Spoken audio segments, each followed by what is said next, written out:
Perpu Ciptaker membuka ruang pemakzulan Presiden. Anggota Komisi Hukum DPR fraksi Partai Demokrat Santoso menanggapi usulan anggota DPD untuk mengkaji pemakzulan Presiden Joko Widodo alias Jokowi imbas penerbitan peraturan pemerintah pengganti undang-undang atau Perpu Cipta Kerja.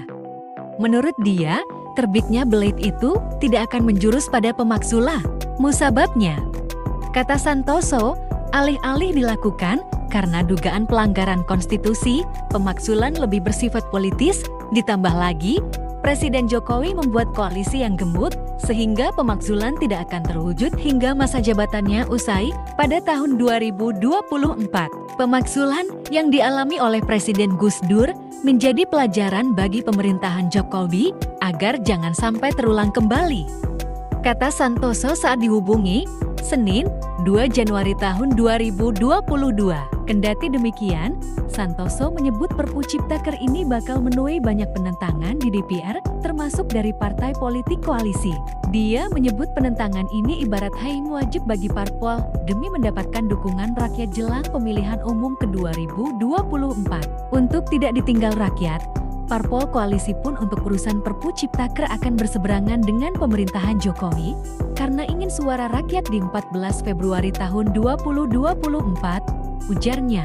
Sebelumnya, anggota DPD RI asal Sulawesi Tengah Abdul Rahman Taha menyarankan DPR segera mengakhiri masa resesnya untuk meninjau kemungkinan pemakzulan terhadap Presiden Jokowi.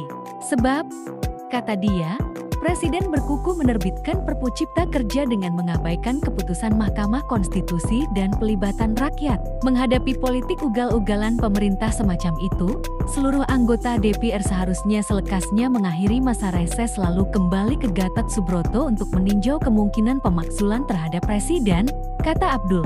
Dapun aturan ihwal pemakzulan Presiden tertuang dalam Undang-Undang Dasar 1945 Pasal 7A 7C. Aturan ini menyebutkan Presiden dan Wakil Presiden dapat diberhentikan oleh MPR atas usul DPR apabila terbukti melakukan pelanggaran hukum berupa pengkhianatan terhadap negara, korupsi, penyuapan, tindak pidana berat lainnya, atau perbuatan tercela, maupun apabila terbukti tidak lagi memenuhi syarat sebagai Presiden dan atau Wakil Presiden.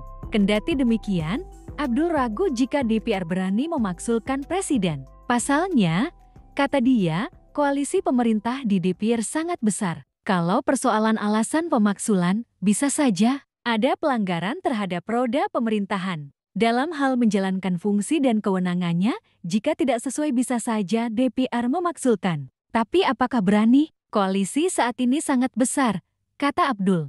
Menurut dia, MK sudah menyatakan bahwa Undang-Undang Cipta Kerja cacat secara formil. Adapun lewat putusan MK nomor 91 PUIKSV 2020, Mahkamah menyatakan bahwa Undang-Undang Cipta Kerja inkonstitusional bersyarat dan meminta pemerintah memperbaikinya paling lama 2 tahun. Alih-alih memperbaiki, Abdul menyebut pemerintah malah menerbitkan Perpu. Lahirnya Perpu dianggap putusan MK itu gugur demi hukum. Padahal tidak, Presiden harusnya melaksanakan itu, bukan hanya Perpu, ujarnya. Abdul mengatakan penerbitan Perpu Cipta Kerja menunjukkan bahwa tanda-tanda otoritarianisme dalam kemasan peraturan perundang-undangan makin nyata. Penerbitan aturan ini juga dinilai Abdul ugal-ugalan, serta membahayakan kehidupan berundang-undang di Indonesia. Ia menyebut penerbitan Perpu Cipta Kerja ibarat bunyi gong yang menandai masuknya Indonesia ke situasi krisis legislasi sekaligus krisis demokrasi.